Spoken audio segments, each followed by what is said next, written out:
Hi, this is Hunter from Timberhill Tennis Club. I'm excited to welcome everybody back to the club on our reopening date of May 20th, which is this coming Wednesday.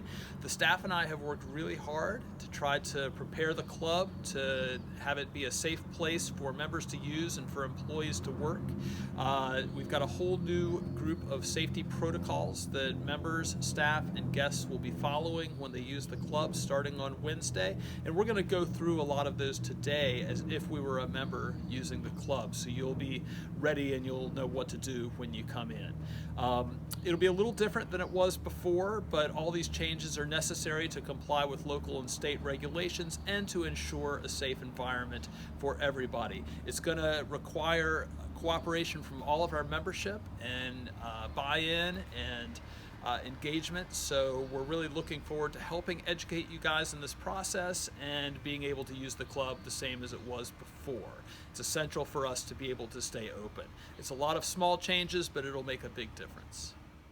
Most importantly, if you're experiencing any symptoms of COVID-19 like cough, chills, fever, sore throat, achy muscles, etc., or if you're feeling unwell at all, please don't come to the club. One of the responsibilities we have as a club is not to provide people places to gather and get close. So one of the things we've done is we've taken away all the seating from our social areas, from the patio, from the back deck, and the indoor lobby will be closed to members to start. We are allowing access to the Timberhill locker rooms. The locker rooms will be available for toilets and sinks only, no showers. The maximum capacity in each locker room is 2 people. If there are already 2 people in the locker room when you go in, we ask that you please come back outside and wait in one of the waiting areas that are marked so we can practice good social distancing.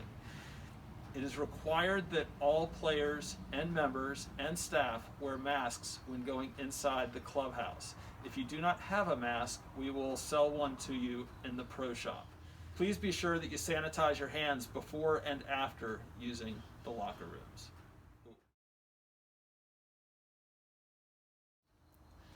The Timberhill Pro Shop is going to be open, offering all the services we normally offer with modified safety protocols to make sure that transactions are safe. We're going to have one-way directional traffic going up the front stairs and out the back stairs to ensure social distance and a safe traffic flow. Once you're at the top of the stairs, you'll notice that the lobby is roped off and it's going to be employee access only for at least the first 2 weeks of our reopening. To flag a staff member down, there's a bell on the ground. You'll come up and tap that bell with your foot, and the first available staff member will come and help you as soon as they can. Alternatively, you can give a call on your cell phone to the club office phone and we will come right to you as well. To exit the pro shop area, keep walking out the back of the deck, follow the signs, and it'll show you down the back stairs. So I just arrived at the club and I'm ready to play. I'm going to walk you through the process of how you're going to get registered, how you're going to wait to go on the court, how you're going to safely take the court, and some of the differences that you'll see when you're on court while you're enjoying the tennis here at the club. So we're ready to play. Be sure you bring your own bottle of water. Make sure the water's filled before you leave your house. The only water access we have here at the club is in the restrooms. Also, if you want somewhere to sit while you're on the court, bring your own folding chair. We've removed all the benches to avoid common surfaces.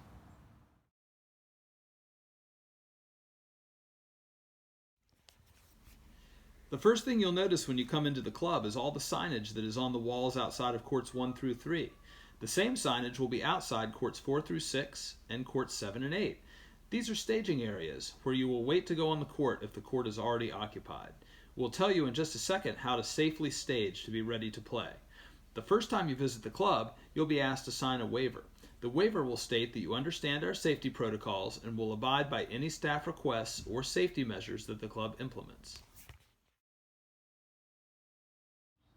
So the first thing that you're going to do when you arrive at the club is get in the staging area. If there's somebody already on the court out there, you won't be able to go out on the court at the same time. We want to avoid contacting other people as much as possible. So we're going to wait in the staging area. So I'm going to walk over, since I'm the first player at my court here, and I'm playing on court 3, I'm going to wait in the area for player 1 on court 3. As the other players in my group arrive, they'll wait on player 2, player 3, and player 4 stations over there. This gives us 6 feet of social distance, and it gives us a place to stretch or get ready to play. The first big rule as you arrive to the staging area is arrive just in time. We're calling that just in time arrival at the club. We don't want you here more than 10 minutes before your court time. That's going to lead to too much mixing between players, and it's going to be difficult to enforce the social distance. So try to get here 5, maybe 10 minutes ahead, but no more than 10 minutes, please. The next part is court reservations. As you've made your court reservation, you've noticed now that you have to put in the names of all the players that you are playing with on the court in order to successfully make the reservation. This is a real important piece of this process for the staff. We have to be able to cooperate with county and state tracing officials in the event anybody that uses the club gets diagnosed with COVID-19. So please make sure that you're using a correct first and last name for everybody that's using the court with you, so we can accurately monitor who is using the club. This protects our staff, and it protects you ultimately if there is somebody else at the club that is diagnosed with COVID-19. It's time to play. The other group just left the building and we're ready to go in. So one at a time, keeping our 6-foot social distance, we're going to walk over to the sanitizing station.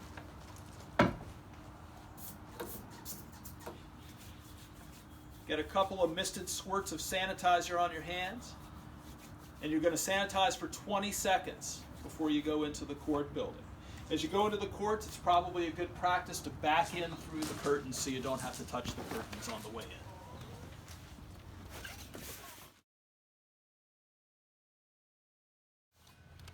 So now we're inside the courts. We're going to go over to our normal spots, and you notice that all the benches are gone. Again, we've removed the benches inside the courts because they're common touching surfaces. So I'm going to set my chair up over there and get ready to play. We've indicated spots for chairs on each court with blue X's where the benches would normally be. They're set at 6-foot intervals for social distancing, and we do recommend that chairs be used instead of putting your belongings on the ground. This is more safe. In addition, you'll notice that there will be no access to practice balls, ball carts, ball hoppers, tubes, ball machines, etc. This is to reduce common surface touching, and we will try to release those things as soon as it's safely possible. Because we're not offering practice balls, it's required that everybody that plays at the club bring their own tennis balls to play with. One of the rules that we're instituting is a USTA guideline that you play with 2 cans of balls for singles or 3 cans of balls for doubles. This will ensure that everybody has their own balls to serve with, so nobody is having to touch the same tennis balls during the course of play. The way to do this is if I'm playing singles with another player, this can of balls will be the can of balls that I serve with. These are Pro Pin 3s. And this can of balls will be the balls that my opponent serves with. These are Pro Pin 4s.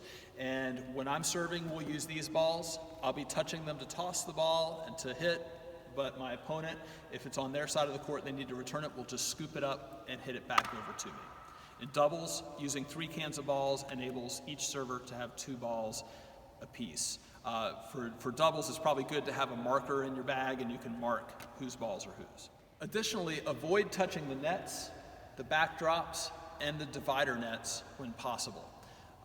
Definitely don't touch balls that are rolling over onto your court from somebody else's court. Just use your racket to scoop it up and hit it back, or use your shoe to kick it back over. Avoid gathering too close to the net with your partners and opponents to chat or catch up.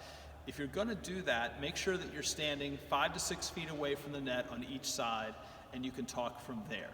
Additionally, no shaking hands, no high fives, no Bryan Brothers chest bumps, or any of that stuff.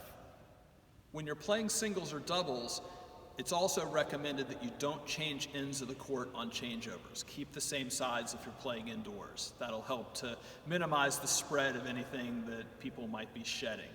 Also, when you're playing doubles, be very aware of the distance between yourself and your partner. That's a potential conflict of that 6-foot social distance. So make sure if you're both at the net or if you're both at the baseline, ultimately it's more important to stay apart than it is to win the point. And always remember, you're welcome to go back and re-sanitize your hands at any point while you're playing. please use that as much as you need to. At the end of your court time, gather up all your belongings. Make sure you get everything, because we're not going to be able to keep a lost and found because of the COVID-19 danger. So we're just going to be throwing things out at the end of the day since we're not able to keep it. So make sure that you look around, get all your stuff, collect it. Make sure you get off the court by the time your court time ends so the next group can come in a timely manner, and make your way safely out of the building. It's recommended also that you re-sanitize your hands before you leave the facility. And lastly, when you're done playing, please make sure that you don't linger too long. We don't want to congest the parking lot with traffic, and we don't want to provide a social gathering space. We know you guys want to catch up. Try to do that when you're out on the court, and don't linger too long in the parking lot. Also, make sure that you support our pros. They've been out of work for a couple of months. We're going to have lots of time for private lessons, so if it's time to brush up on your game, it's a great time to get in with one of our pros and give them some business. To read a full and detailed summary of all the rules and protocols that the staff and members and the pros are going to be going through to make the club as safe as possible, please visit our website at www.timberhilltennis.com and go to the COVID-19 page. There's a link to it there. We will also be sending the whole document to all of our members in your inbox. You may have gotten this already. So in summary, tennis is a social game. And right now, in order to play tennis, we're having to take some of the social out of it to make it safe. We really appreciate your patience with this process. Again, it's a lot of small changes, but it adds up to a big, big difference. So make sure when you come to the club that you get here safely, play safely, and leave quickly, and we'll all move to the next stage of this COVID-19 pandemic safely together. Thanks a lot, and we'll see you at the club.